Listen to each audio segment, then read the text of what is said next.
Energy Arts family. Hey there, welcome back. So guys, we're going to start out with some earth changes, then get into some geopolitical as well. We see mega heat wave is peaking in the west, breaking records, intensifying the drought and the fires. Well, we knew this was all coming. Death Valley hit 129, getting close to some records falling there for sure.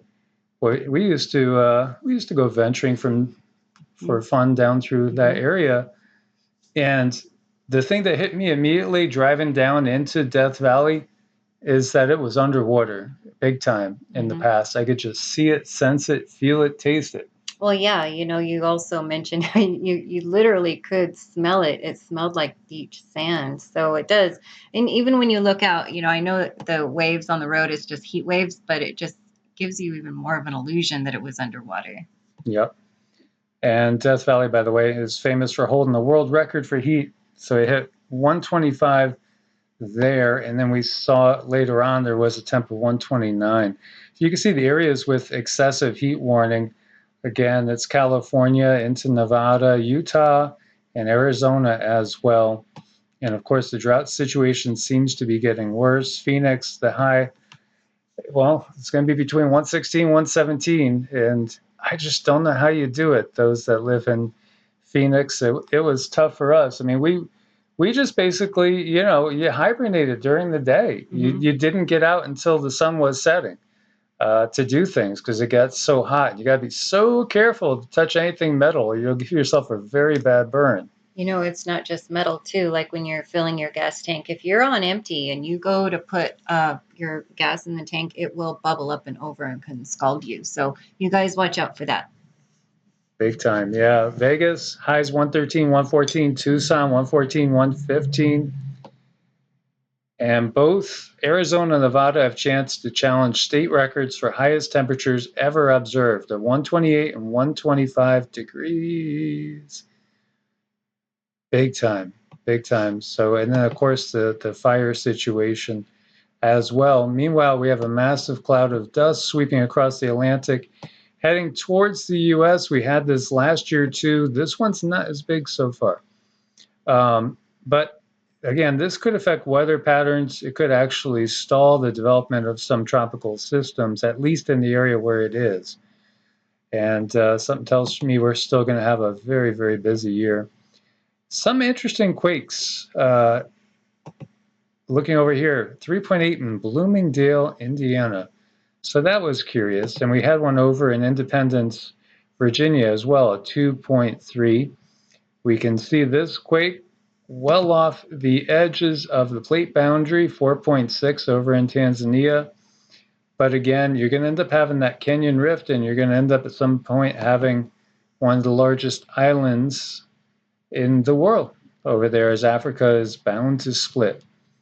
Here you see a 5.5 over in Tonga, or what they're calling a 5.5. Here we're talking about a 6.1 hits the Indonesian Moluccas.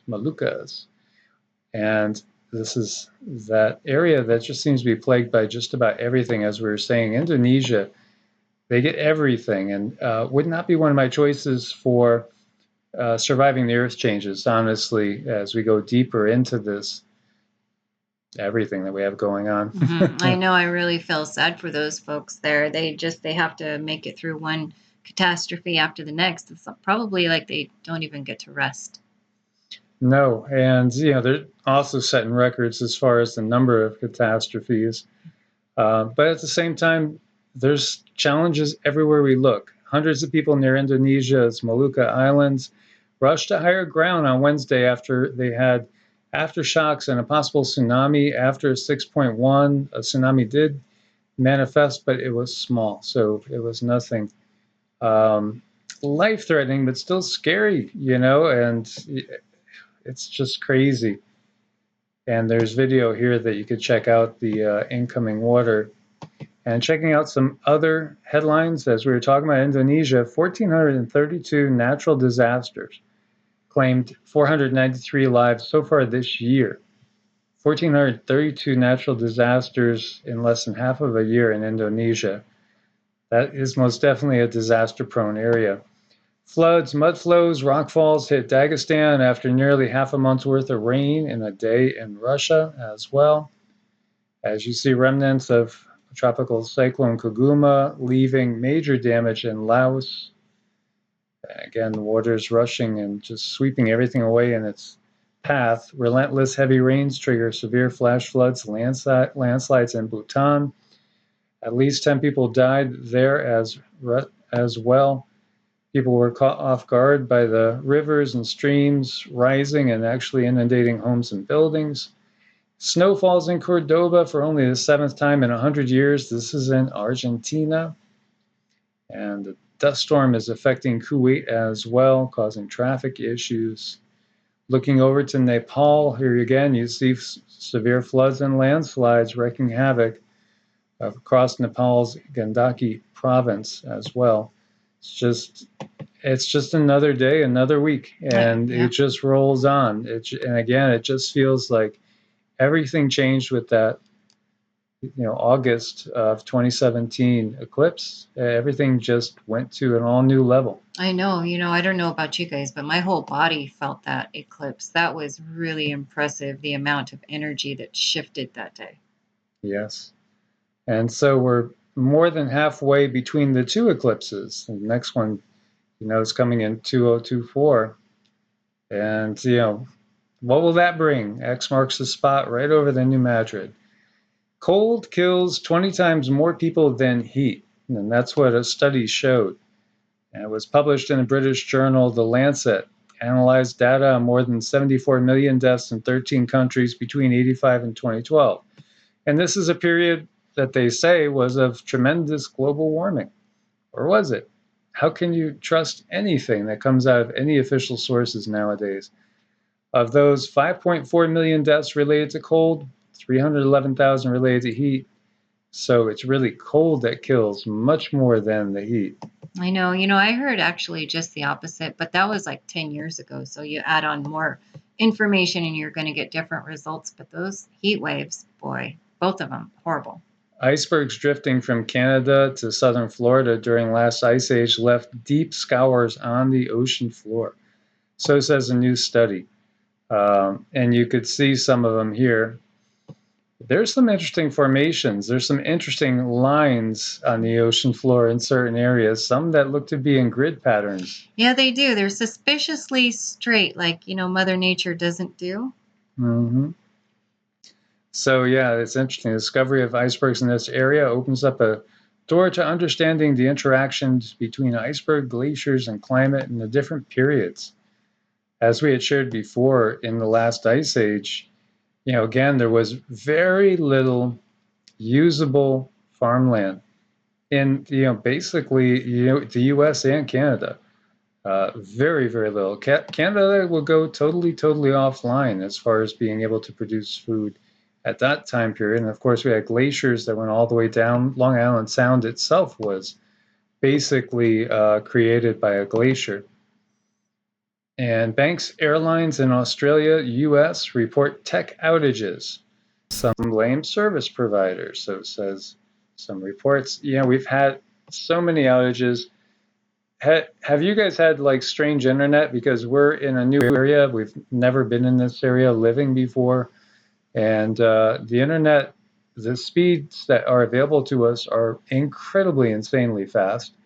And it does upload videos really fast. But what I'm finding is it's saying I'm disconnected from the internet all the time. Mm-hmm. Like little glitches or little disconnects. Are you guys experiencing that as well? I was noticing something the other day. Had to run outside for something. It was really, really dark. And I just mentioned to Mike, I'm like, gosh, I wish we had the flashlight, or I wish we knew where a flashlight was. And kid you not, I pick up my phone and the flashlight app was on, and I don't have a flashlight app. No, we both got rid of our flashlight apps because it was turning them on constantly. And I don't know why. It seemed suspicious because it was after we were having certain discussions about, certain topics that they wouldn't want you discussing, according to everything that's going on geopolitically and, of course, the plague upon the land. And I was curious because it's almost like it was purposely trying to burn out our batteries or something. Yeah, it's like their calling card or something. I don't know. Yeah, because we were, talking about making a video and stuff, and then our phones are getting burnt out. Yep. So yeah, banks and major brands in Australia were struck Thursday afternoon, resulting in outages for CBA, Westpac, ANZ, UBank, AMP Bank, and it goes on.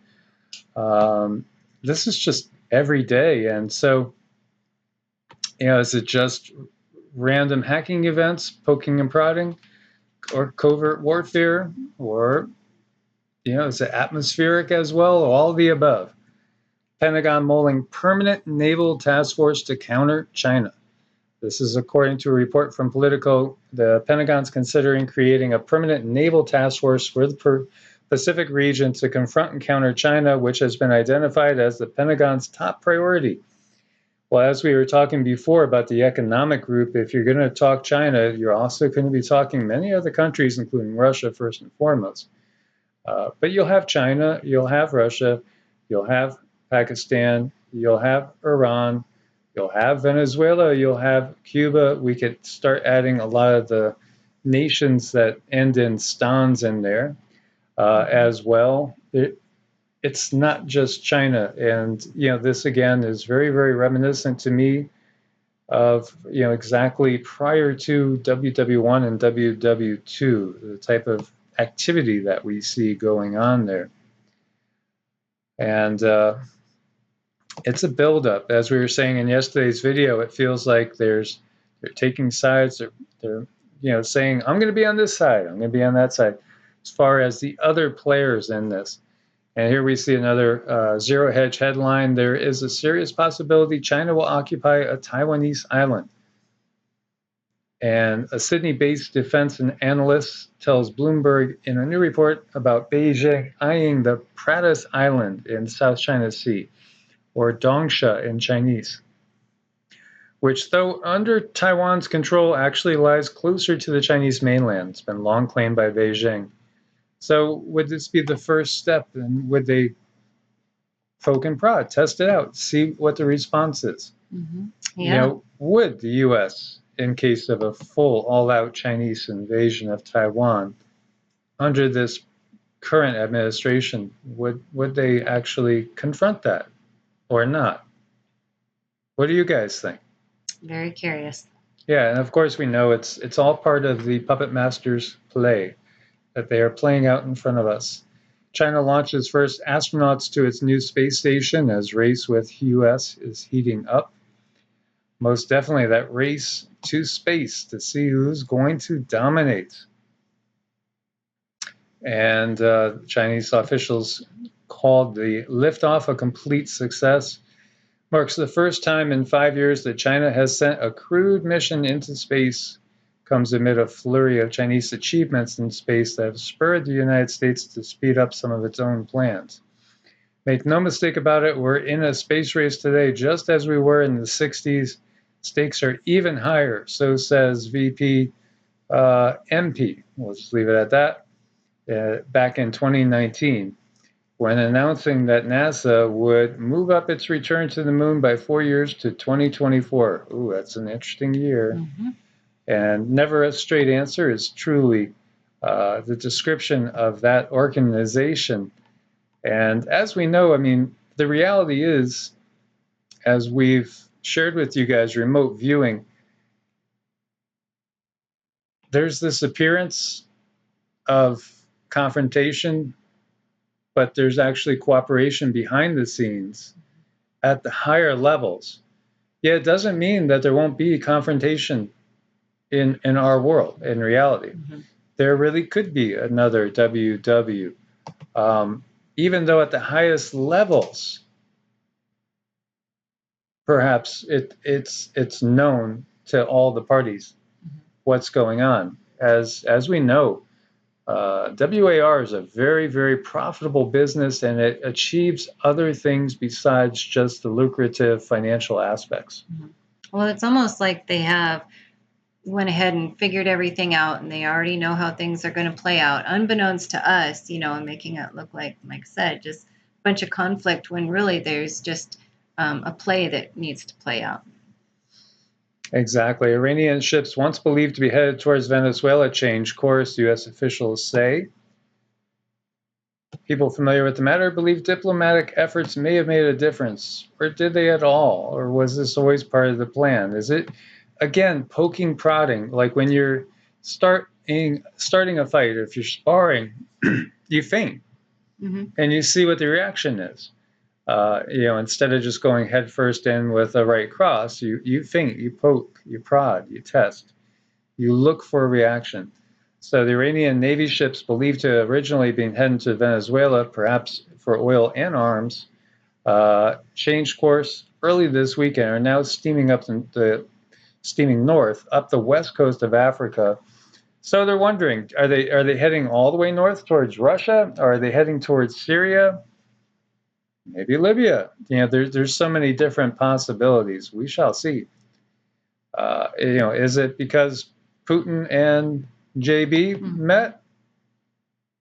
Yeah, how much really could ever get done when we're talking about all this and the scripted nature. And here we see the IDF red alert as sirens are sounding again. Earlier in the day, the Israeli Defense Forces said it conducted airstrikes against Hamas in the Gaza Strip, stating that airstrikes were a response to launches of arson balloons from Gaza into Israel. Makes me think of Chinese lanterns going up in the air. The next thing you know, you got missiles incoming. Sure do. And let's see how we're doing here. Loading this. All 29 sheriffs promised to steadfastly protect the Second Amendment. And this is in Utah amid gun control push. And, if you are paying attention, many of you guys are, again, this is that picking sides state by state, I think, to the inevitable. And the inevitable is that the states are perhaps going to be faced with a second 1861 of sorts. And what is that going to look like? We've talked about the bigger purpose ongoing here, the Trojan horse that's already here within the country, has been for a very, very long time. There are people waking up and saying, in bigger and bigger numbers, something doesn't seem right, something doesn't feel right. Wake up, wake up, wake up. And, there are powers that be that are taking action, especially in a few states that we keep seeing things coming up time and time again. Atlantic City, by the way, used sirens to mark the 10 p.m. juvenile curfew. That's just kind of creepy and ominous to hear, like sirens going off and kids got to get in the house right now. Yeah. I was guilty of playing till late in the hours in the yard myself sometimes. Nowadays, maybe you could get locked up and put away. Well, I don't know. Maybe they're just getting people ready for something that's going to happen on a regular basis.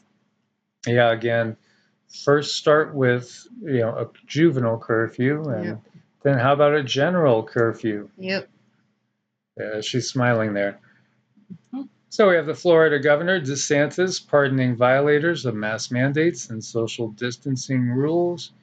As we keep seeing, Texas and Florida leading the way in a certain way. And, it's so different in every state that you go to right now. The atmosphere is completely different.